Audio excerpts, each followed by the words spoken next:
కొంగ మరియు గాడిదల స్నేహం. కొంగ స్నేహితుడైన గాడిద. ఒక అడవిలో లక్కీ అనే ఒక కొంగ ఉండేది. దానికి ఒక చెడు అలవాటు ఉండేది. అది చిన్న చిన్న విషయాలకి అలుగుతూ ఉండేది. ఒకరోజు అది మిగతా జంతువులతో కలిసి దాగుడుమూతలు ఆడుకుంటూ ఉంది. కోతి దాని కళ్ళు మూసుకొని 10 వరకు లెక్క పెట్టడం మొదలుపెట్టింది. ఏనుగు, జింక, వుడ్పెకర్ ఇంకా ఎలుగుబంటి అన్నీ ఏదో ఒక చోట దాక్కున్నాయి. కొంగ కూడా చెట్ల మధ్యలోకి వెళ్లి దాక్కుంది. 8, 9, 10 నేనొస్తున్నాను. అలా అంటూ కోతి ఇటు అటు చూపులు తిప్పుతుంది. కొంగ మెడ పొడవుగా ఉండటం వల్ల దానికి కొంగ అందరికన్నా ముందు కనిపించింది. అది నెమ్మదిగా కొంగ వెనక్కి వెళ్లి ఇలా అరిచింది. డప్పా దొరికేశావ్. నేను లక్కీ కొంగని అందరికంటే ముందు పట్టుకున్నాను. ఇంక ఈసారి తానే సిపాయి అవుతుంది. మిగతా జంతువులు చప్పట్లు కొడుతూ బయటికొచ్చేశాయి.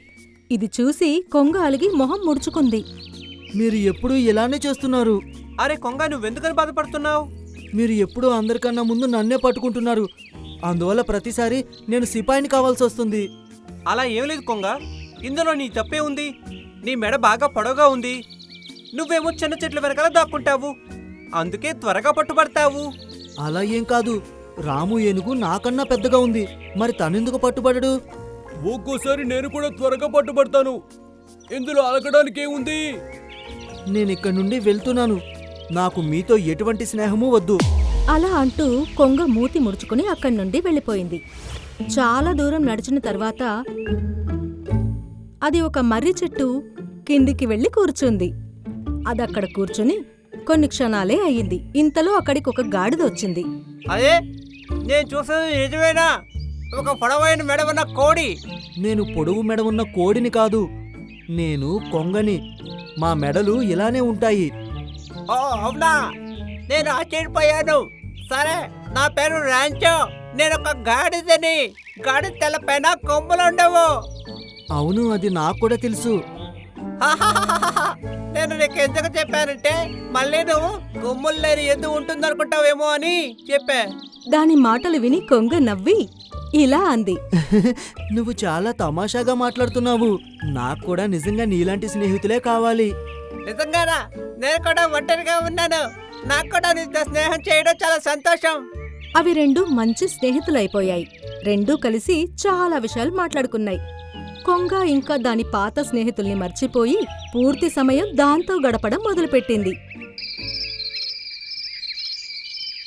ఒకరోజు గాడిద ఆకాశంలో చంద్రుణ్ణి, నక్షత్రాల్ని చూసి ఢెంచు ఢెంచు అనడం మొదలుపెట్టింది. దాని పాటతో కొంగ చెవులు పగిలిపోతున్నాయి. కాని అది కొంగకి ఏకైక స్నేహితుడు కావడంతో దాన్ని ఏమీ అనలేదు. అరే కొంగ, నేను ఇంత అందంగా పాట పాడుతున్నాను, కానీ నువ్వు ఏమీ ఆడటం లేదెందుకు? కనీసం నన్ను పొగడొచ్చు కదా. నేను ఎలా పాడుతున్నాను? ఆ నీది చాలా మంచి గొంతు. నువ్వు చాలా బాగా పాడుతున్నావు. కొంగ నోటి నుండి దాని గురించి పొగడ్తలు విని గాడిద ఇంకా గట్టిగా డాన్చు డాన్చు అనడం మొదలుపెట్టింది. ఇష్టం లేకపోయినా కూడా కొంగ దాన్ని పొగడుతూ ఉండేది. ఇంకా రోజు రాత్రి ఇదే రొటీన్ అయ్యింది. గాడిద రోజు రాత్రి ఇలానే డాన్చు డాన్చు అని అరిచేది. కొంగకి ఇష్టం లేకపోయినా దాని పాట వినాల్సొచ్చేది. ఇప్పుడు కొంగకి దాని పాత ఫ్రెండ్స్ గుర్తుకొచ్చాయి. అయినా కూడా దానికి వాటి దగ్గరికి తిరిగి వెళ్ళడానికి ధైర్యం సరిపోలేదు. ఒకరోజు రాత్రి రెండు చెరువు ఒడ్డున చెట్ల దగ్గర కూర్చొని ఉన్నాయి. అరే వా, వెన్నెల ఎంత అందంగా ఉందో. ఇంత అందమైన వెన్నెలని చూసి నాకు పాట పాడాలనిపిస్తుంది. అప్పుడే వాటికి అక్కడ ఏదో కదలికలు వినిపించాయి. కొంగ దాని పొడవైన మెడని పైకెత్తి చెట్ల వెనక్కి చూసింది. అక్కడ దానికి ఒక వేటగాడు చేతిలో గన్ పట్టుకుని కనిపించాడు. అతను క్యాంప్ బయట అగ్గి ముట్టించుకుని కూర్చొనున్నాడు. రెంచో, మనం ఇప్పటికిప్పుడే ఇక్కడి నుండి వెళ్ళిపోదాం. ఇక్కడ వేటగాడితో ప్రమాదం ఉంది. లేదు, ఈ సమయానికి నేను ఎక్కడికి వెళ్ళను. ఇది నేను పాట పాడే సమయం. ప్లీజ్ ర్యాంచో, అలా అనకు. ముందు ఇక్కడి నుండి పద. ఆ తర్వాత ఎంత కావాలంటే అంత పాడుకో. లేదు, నేను ఇక్కడే పాడతాను. అలా అని గాడిద దాని పాట మొదలుపెట్టింది. ఢేంచో ఢేంచో ఢేంచో ఢేంచో. ఈ పాట విని వేటగాడు తన చెవులు మూసుకున్నాడు. అయినా కూడా గాడిద పాడుతున్న పాట తనకి వినిపిస్తోంది. వేటగాడు కోపంలో చూడకుండానే శబ్దం వస్తున్న వైపుకి గురి పెట్టాడు. తన బుల్లెట్ గాడిదకి తగలకుండా వెళ్లి కొంగ రెక్కకి తగిలింది. ఆ, ఆ, ఆ, ఆ. ఓయ్ దేవుడా, రక్తం! రాంచో, నాకు సహాయం చెయ్యి. ఆ, ఆ. కొంగకి రక్తం కారడం చూసి గాడిద అక్కడి నుండి పారిపోయింది.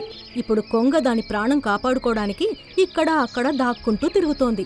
కాని వేటగాడు దాని రక్తం చుక్కలను వెంటాడుతూ అది ఉన్న చోటు దగ్గరికి చేరుకున్నాడు. వాహా, ఇదొక కొంగ.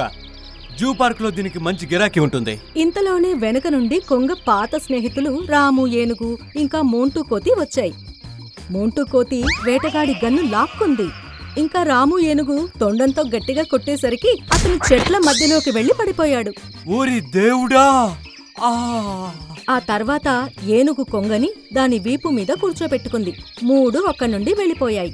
కాసేపటి తర్వాత అవి ఎప్పుడూ ఆడుకునే ప్రదేశానికి చేరుకున్నాయి. అక్కడ వాటికి మిగతా స్నేహితులు కూడా కనిపించాయి. కొంగ ఇంకా నొప్పితో బాధపడుతోంది.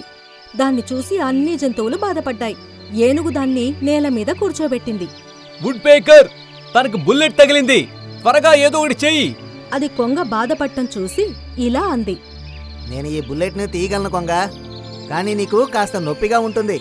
ఏం పర్వాలేదు, ప్రస్తుతం తనకి ప్రాణాలు కాపాడటం ముఖ్యం. ఆ మాట విని వుడ్పెకర్ కొంగ రెక్కని దాని ముక్కుతో 2 సార్లు పొడిచింది. ఆ తర్వాత మూడోసారి పొడిచి ఆ బుల్లెట్ ని బయటికి తీసేసింది. ఇప్పుడు నీకు చాలా చాలా కృతజ్ఞతలు వుడ్ పేకర్. ఇప్పుడు నాకు చాలా ఉపశమనంగా ఉంది. ఇంతలోనే మోంటూ కోతి ఒక ఆకు నూరి తీసుకొచ్చింది. దాన్ని కొంగ గాయం మీద బాగా పట్టించింది. అది పట్టించగానే కొంగకి నొప్పి మాయమైపోయింది.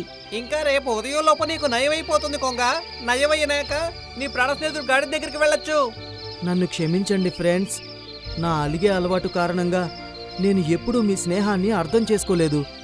ఆటలో గెలుపోటములు సహజం, అది నేను అర్థం చేసుకోలేకపోయాను. ఆ గాడిదలాంటి వాళ్ళని నా ఫ్రెండ్స్ అనుకున్నాను. తను కష్ట సమయంలో నన్ను వదిలేసి పారిపోయింది. ఇక నుండి నేను ఎప్పటికీ మీతోనే ఉంటాను. అలాగే ఏ విషయంలోనూ మీతో అలగను కూడా. ఎంత మంచి విషయం చెప్పావు, చాలా మంచి విషయం చెప్పావు. ఆ రోజు నుండి కొంగ మళ్లీ దాని పాత స్నేహితులతో కలిసి ఉండడం మొదలుపెట్టింది. దాని గాయం నయమైపోయింది. దాని జీవితం కూడా ముందు కన్నా అందంగా మారిపోయింది. ఇప్పటికి కూడా దానికి గాడిద డాన్సు డాన్సు అనేది గుర్తొస్తే అది గాడిదను కలుసుకొని గట్టిగా నవ్వుకునేది.